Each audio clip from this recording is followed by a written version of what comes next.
Wholeness and Yo, Vibrations family. All right, this is Mark English and Survivor Manly. We are going to discuss just the topic about love, man, love and relationships, and not from the standpoint that Hollywood and the Hollywood romanticism version of it, where love is just kind of based in, I guess, stimulation, right? Not saying that that's not fun, but we're going to talk about mainly what is love, right? In the sense of not just okay, between you and a woman, but even love for self. And when you start to see that love is this expansion, you know, it's when you learn how to just be, you see that love has to do with energy, and pay attention to that. The people that have the most energy are the most, they're the most loving, right? And the ones that are exhausted in energy, they tend to get really, really self-serving, really annoyed, really, you know what I mean? So um we're going to talk about how love is this force that constantly seeks to expand you. And when you find a partner, a human being, their life should be an assistance to this journey, of self-discovery, you know? mm. So, Chris, what you think, man? I think this is very needed. I never viewed this subject as being that important, but now realizing how powerful we become with how most of us are in relationships that do not allow full love of self, and not just relationships, but also conditioning by society. I think this is a very important subject, and I'm plan during this podcast to throw in as a bridge for people for some understanding. I'm going to throw in some examples of how we have been conditioned in terms of relationships, physical and emotional, and how we become dependent and even abused in different ways, emotionally, physically, but mainly emotional. And how we've really, because of our non-true understanding or understanding of what love really is, we're all weak. We're all in a weak state because of that. So yeah, that's my plan too. Yeah, definitely, In man. my podcast. And one thing you will realize too, just if we just kind of just bump it down here, just on a human level, that when someone really has your self-interest, when they really pay attention to the things that, kind of make you tick, you know, like it could be as simple as you being a musician, listening to your music, embracing your music, seeing you, wanting to see you uh, expand and be successful at that, and not anything that's not love seeks to control, you know. Mm. Anytime we talk about what we call evil, evil always seeks to control and put you in a box. And me, I just came out of a 5-year relationship, and it's been really I'm finally making at peace with it, coming to understand the things that she's been saying. And it's really been a difficult transition because this is a big thing in relationships where, one person may be more consistent on this path than the other. And at times, due to the high vibrational frequency that you can attain to, if there's an energy gap in between two people, what can take place is the other person can, you know, kind of sense that or sense you leaving or going somewhere.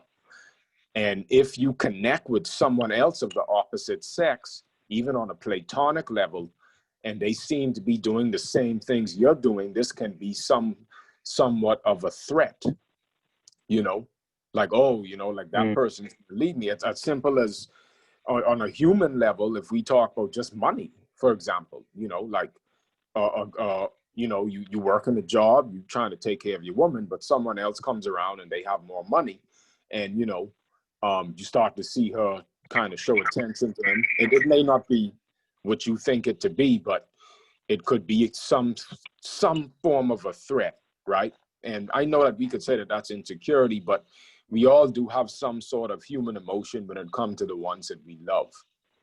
And anytime you vibrate at a certain frequency or level, that's the person that you can match. But the thing is, when we get with a person, at the beginning of the relationship, you may have been at a certain vibrational frequency, but years down the line, if you started to apply things, this is where the energy gap can take place. And I think a lot of people in this day and age in 2020, now that we're moving into Aquarius, there's a lot of couples. There's a lot of couples that's kind of breaking away from each other. And what it is it isn't even that they don't love each other. It's actually natural law being put into place, So I don't want to hog up, the phone, Chris. It's unreal, dude. I mean, I try and try to get a word in, and it just doesn't work. You're just talking and talking. No, you're not hogging, dude, at all. It's all conditioning, man. It's just all conditioning.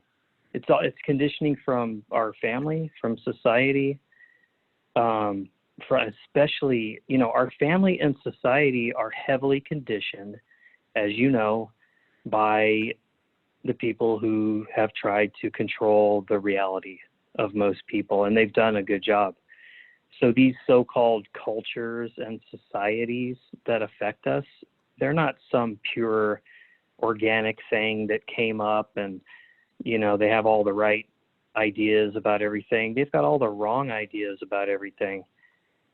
Love is seen as weak, gay, feminine, too feminine, whatever, when really love is the most powerful masculine thing out there. It's the strongest thing. Nothing can withstand. And so when you get into a relationship, like you were talking about, Mark, how there's couples that are, 2020, especially this year, has been really trying for people with all this fake stuff that's going on. People have been pushed into a huge discomfort zone, and they are showing all of their true colors. There's no facade anymore. And anybody who's vibing strong and has a good discernment is not going to fall for those facades anyways. But a lot of people are not vibing high. So they are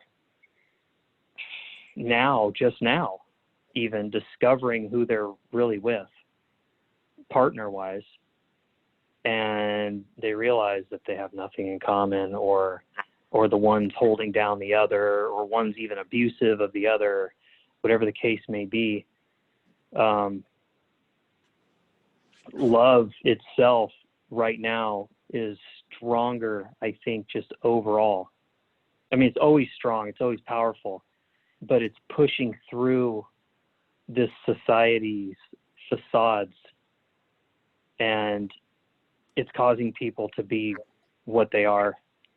And man, I'm going way off track here. I'm trying to make a point, because I'm just thinking overall, in terms of the personal, a relationship with yourself. Most people do not love themselves. The vast, vast, vast majority, including me. I did not love myself, and there's some conditioning. There's still some conditioning that I have, where I say I'm not afraid of anything. Honestly, I'm not. But I'm afraid to double my price for weather forecasts that I do, because I don't want to lose that income. That's what I live off of right now. And if I were just to go double my price, what I do, I could charge monthly what I charge for the year for these weather forecasts. And people some of my customers would pay it. I'd lose some for sure if I jump the price like that. But I have a fear of that because I feel like, oh, you're going to lose customers. And then at the same time, I've been doing this coaching stuff anyways, and it's picking up. And it's what I really, really love. I really love it. And I don't even care. I really don't care that much about the money part, but I do care about respecting myself. So there's that. But what I'm trying to say is that most people do not love themselves. And until they absolutely love themselves 100%, the person they are truly, truly aligned with, the person that's aligned with the real them is not going to be there. They're going to show up. They're going to show up. You don't find what's meant to be. It comes to you. And that's going to happen when you truly love yourself. And that part involves a lot of work. So I'll stop there, Mark, so I don't hog up the whole thing. Yeah, definitely, bro. Good stuff, you know. And one thing too that I wanted to say in this recording, a lot of old programs are being kind of broken down from the old paradigm because, you know, we usually, when you think of masculinity and femininity, if you listen to a man, if you listen to a woman talk about a man and what a man's duties are, it usually sounds like she's talking about a slave. You know, let's be real, you know. Then it's the same for a man. When a man's talking about a woman, oh, you have to cook and clean, you have to do this and that. Woman, you have to provide, I'm not saying that these things are wrong. What I'm saying is when you attain to a certain state of consciousness, you start to realize when they say a man provides for a woman, you have to question everything. Because if the woman is at a certain level of food freedom and she knows how to grow her own food, then who really is providing for her? Nature. It's nature that provides.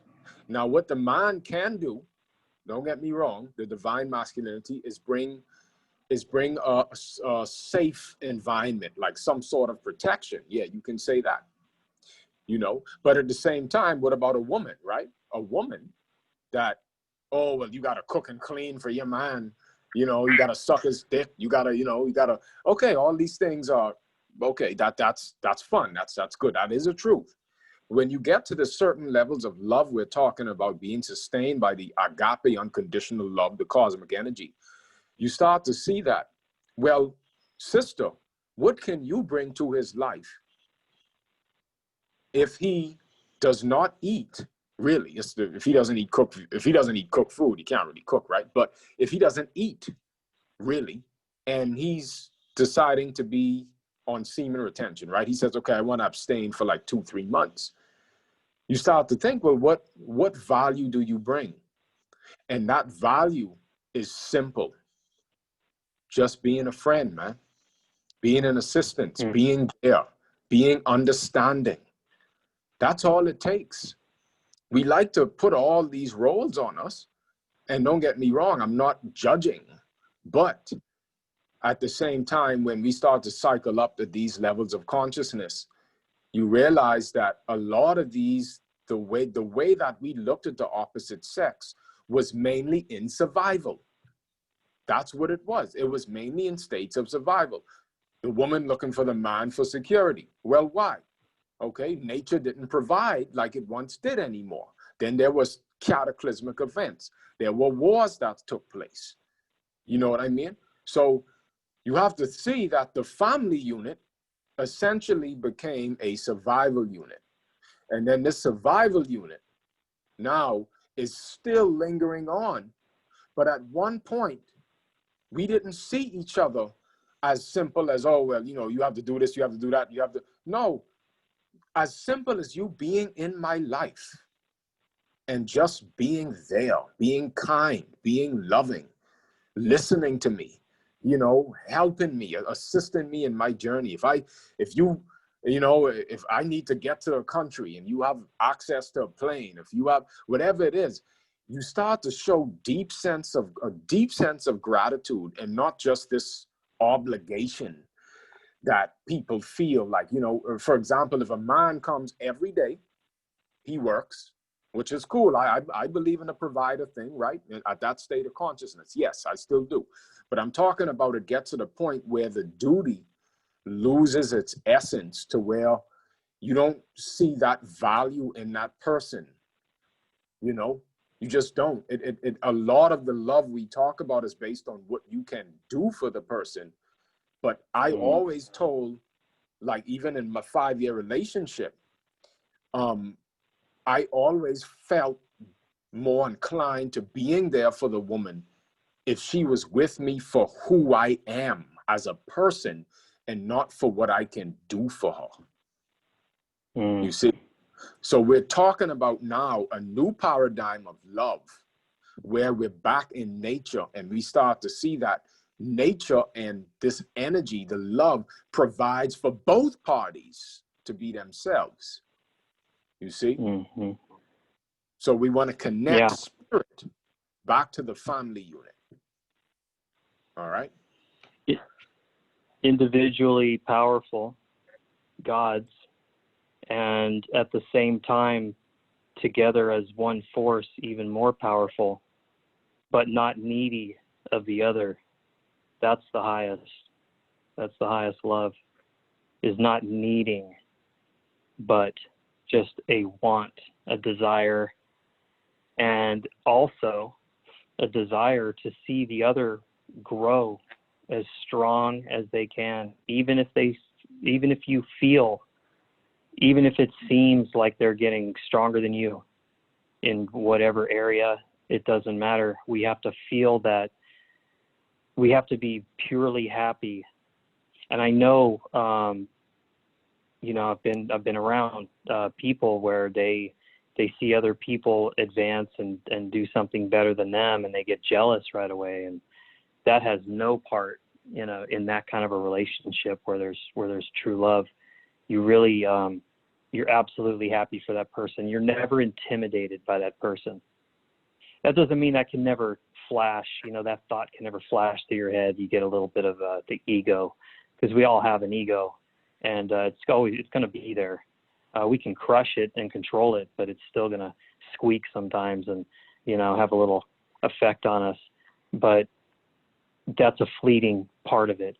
And it's when you cannot be intimidated, and not only not intimidated, but fully love your partner, the one you're with, without feeling any jealousy, and wanting truly to see them grow in every area, because that when your partner grows, it's going to help you grow too in that area.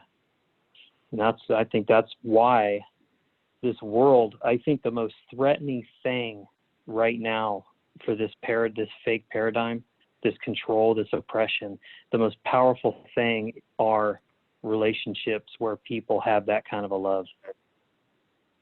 That is the most threatening thing.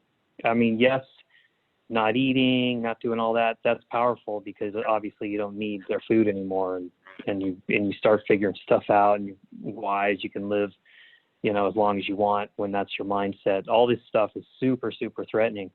But the most threatening thing is a union of two people who are both completely independent, completely unneedy, completely strong, realized gods on the inside. Those people, when they come together, the power they have together goes beyond what they would be by themselves. That's what I think.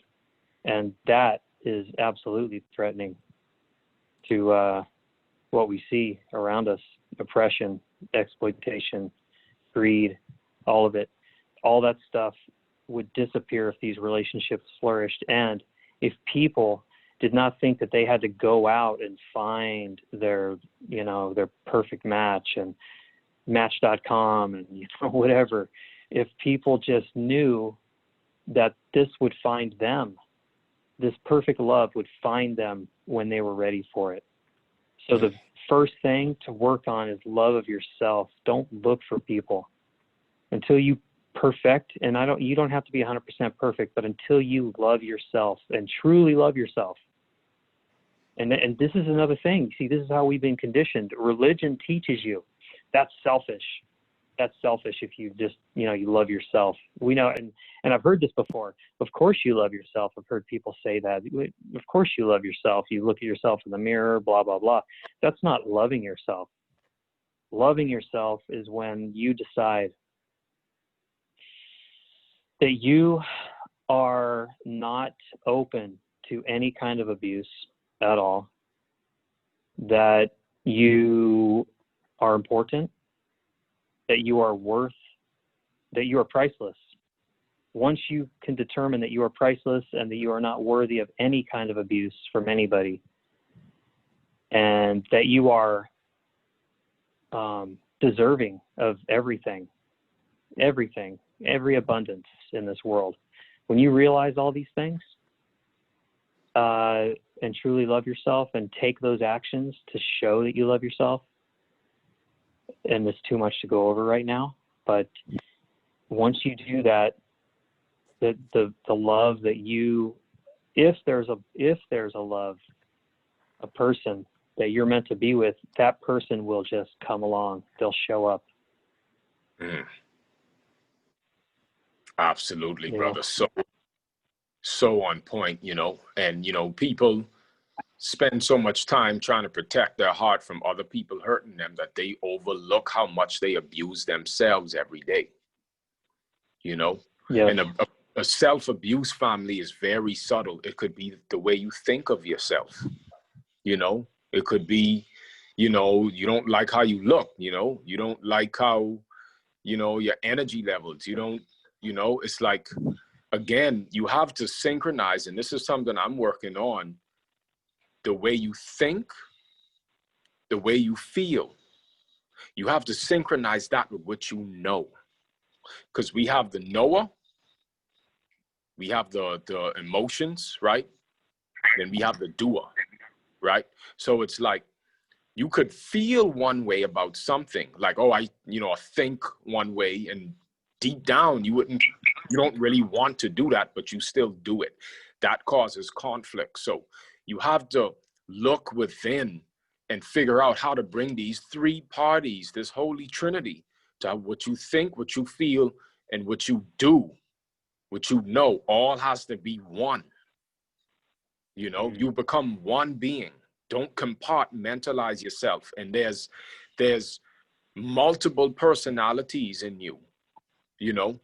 There's the ancestral part of you, the spirit, the eternal part, and then there's the traumatized part of you, the one that's underdeveloped, that didn't really get the love it needed as a child, that didn't get the love it needed from that marriage, that didn't get the love it needed in that job, whatever it is. Those are the undeveloped parts of you. But you can integrate them with the ancestral part, which is the knower, the ancestor, the one that knows everything, in the breath, whether it's meditation, whether it's breath work, whether it's you playing an instrument, you have to harmonize it. And you have to set up a conference meeting with all of these beings inside you. And you have to negotiate and say, hey, look, man, I want to go places, man. I want to go somewhere. I can't stay here.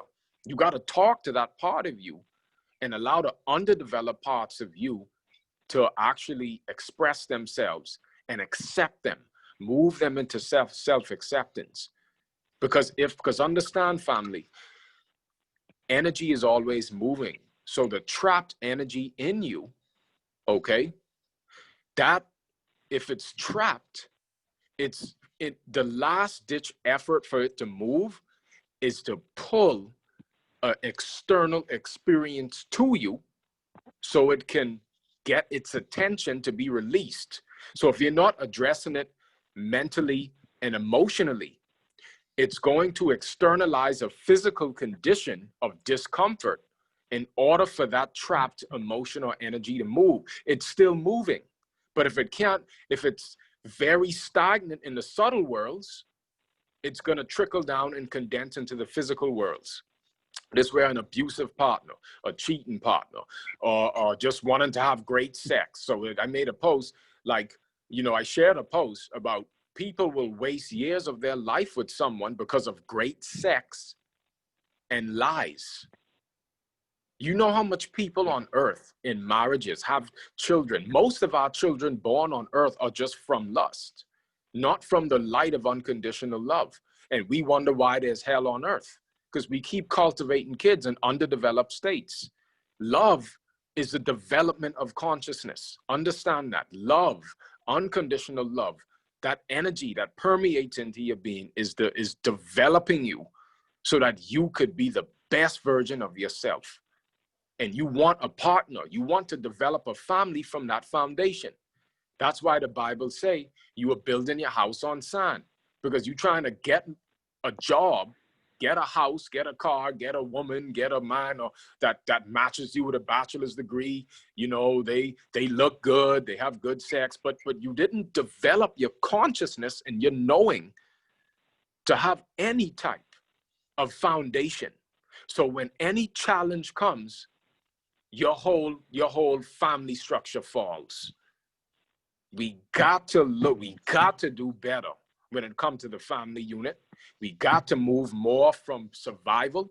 And when we cultivate to these levels, we're not in survival like we once were. Okay? It is not right. You do not have the right to keep cultivating children in poverty and to keep cultivating kids in an underdeveloped state. You don't have the right to do that. At least it was okay when you were in your unconscious years. But the minute you become conscious, you are held accountable. All right? It's my 5 cents. Good 5 cents. So really, man, I mean, almost every relationship out there has some level of exploitation, and definitely not true love. A lot of relationships are convenience based. A lot of people were damaged as kids, and I'll just speak for me, because I can't speak for anybody else, that I was not, I'm not going to use the word damaged. We were molded in a certain way. We were, conditioned, affected, whatever. And I was affected by a really violent upbringing. And so when I first got into a relationship, the first real relationship after high school, first off, I did not know what love is. And I jumped into religion, Christianity, and, the emotions were great. And I didn't know what love was, period. When I first was about to get a hug from my future father-in-law, I recoiled back when he went to try to hug me. I was like, what are you doing, dude? Touch me. That was how I was. I mean, I thought it was, I don't know what I thought. I wasn't used to it. I didn't hug. No one hugged when I was a kid. So what I thought was love was not really the love that was meant for me. It just wasn't. And, but I can tell you, I had to uncondition in so many ways, and everybody listening probably knows that I went through some intense fasting periods using urine therapy and everything else, and I've gone over that in other podcasts. But because of that, I was able to connect to Source, to God, to my highest self, and realize what my life was really meant for, and who I was. And once I did, I let the idea of being with anybody alone. I just didn't care. I really didn't care. All I knew was I am going to make sure that I promote my being, what I can do, what I can be, what I am, really. And I was going to undo all those layers of crap And once I decided, because I wasn't perfect when I decided to truly love myself 100%. And that was just last November that I really decided that I was going to truly love myself and not feel guilt over things that were not wrong. I didn't do anything wrong. It was more other people telling me what I should be doing in my life, and other people should not tell you what to do in your life. If you're not hurting anybody and you're just loving people, what are you doing wrong? You're not breaking natural law. But other people want to put you on the wall like a picture and see what you were, and they want that. They want that thing because it's not threatening to them, because you weren't realized, you weren't a self-realized God. When your light comes through, it makes the dark go away, and the darkness gets uncomfortable. And if there's darkness inside of other people that are around you, they're going to become uncomfortable with you around. And so they've lost that comfort, and they don't like that. But you have to decide that you're going to stop being affected by how they feel about that, and just be you and shine bright as a motherfucker, you know, just shine, just be strong. And once I decided to love myself, the love came along. A person I didn't know. I didn't expect anything at all. She came along, and the times haven't been perfect. We've been apart. But because my ego is very low down on the totem pole now, and love is at the top, I'm able to recover from things that would have pissed me off before. But now I can see certain things were meant to happen to crush parts of my ego that were still hanging on. And the same with her. Parts of her conditioning and ego, maybe whatever we want to call it, ego conditioning, it's all the physical. It's all the same, really, have gone away. And there's still some stuff we're both working on. But the thing is, once love is primary, and once the ego is secondary and even less, and you love yourself, that's when you're open to true love. Until then, I would not be looking. In fact, I would not look, period. Don't look. If you're looking, that's your ego looking. The true you does not need to look. Because if there's a person that you're truly meant to be with, that person is already found by your highest self. Your highest self knows who this being is. That's how I see it. The ego is not going to find anything but misery for you. And not total misery. I mean, I'm not saying every relationship is misery. I'm just saying that the true love is already found. But you're not going to know until you get the ego out of the way and let your highest self, which is love, do the work. Yes, you know, and, you know, I just want to put in there, Chris, that even when if you find someone, right, that's on your frequency level, it's important for people to understand when it comes to a union. I think that based on TV, we've been conditioned to look at these things as security, you know, like the money, the paper, and you know what I mean, the job, the house. And the thing is, what really sustains you guys' relationship in all of the hardships and great ships, but all of the hardships here on earth, is that bond that you share. You have to have that bond, you know. Nothing, I mean, an unbreakable bond. And when you just think of this person, there's nothing worthy of hurting them. There's nothing at all worthy of hurting them. Yeah. And you have this mission together. And it's just, life is just filled with so much purpose, you know? So it's like, it's even better when you guys are in assistance of your service work to humanity, to the planet, Oh, yeah. to have something higher than you, because then you have this bond, and it's this bond whether you have money, no money, whether you have, it's whatever situation it is, you got each other back, and again, the family's unit now, to the new paradigm, we are moving it back to the love frequency and not the frequency of survival.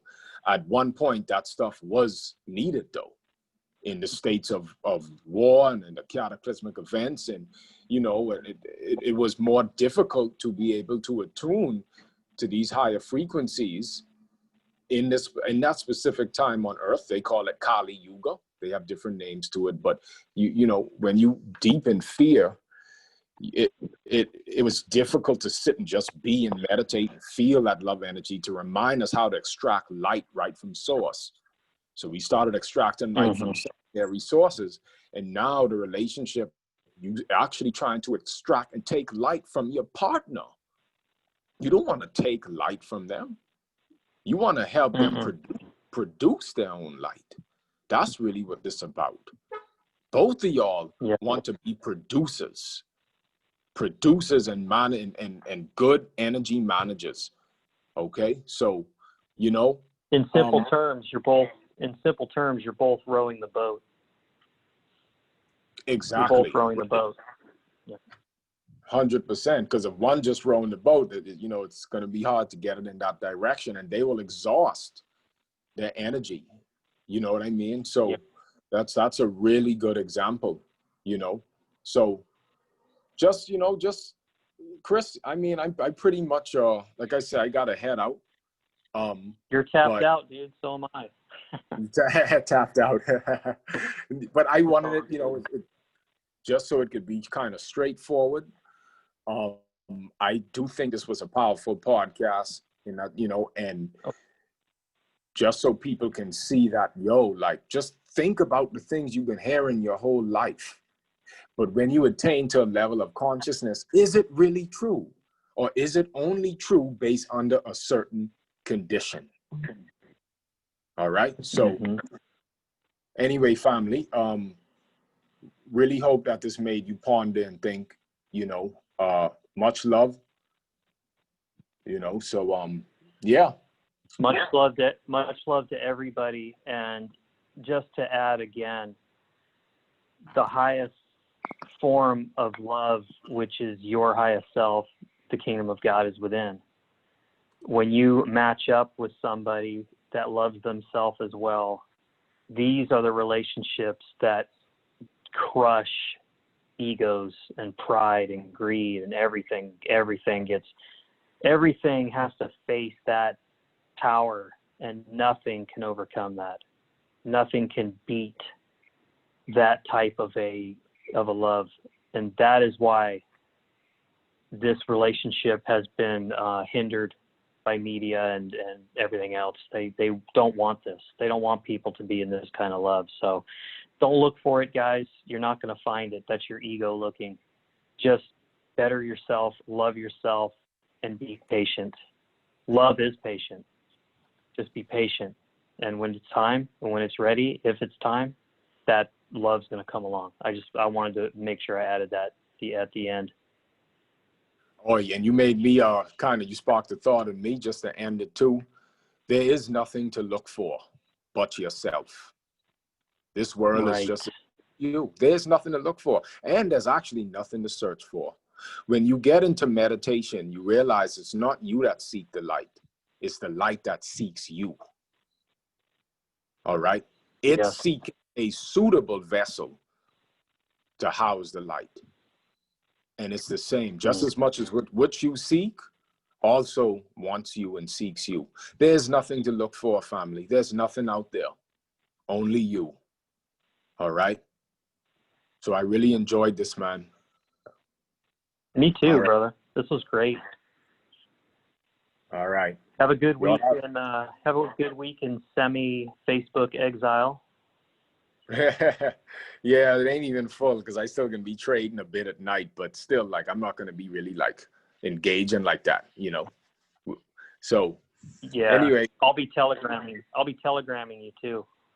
Like, yeah. I'll just send you all kinds of videos and just all kinds of. No, I'm kidding. I'm not gonna send anything. Yeah, right.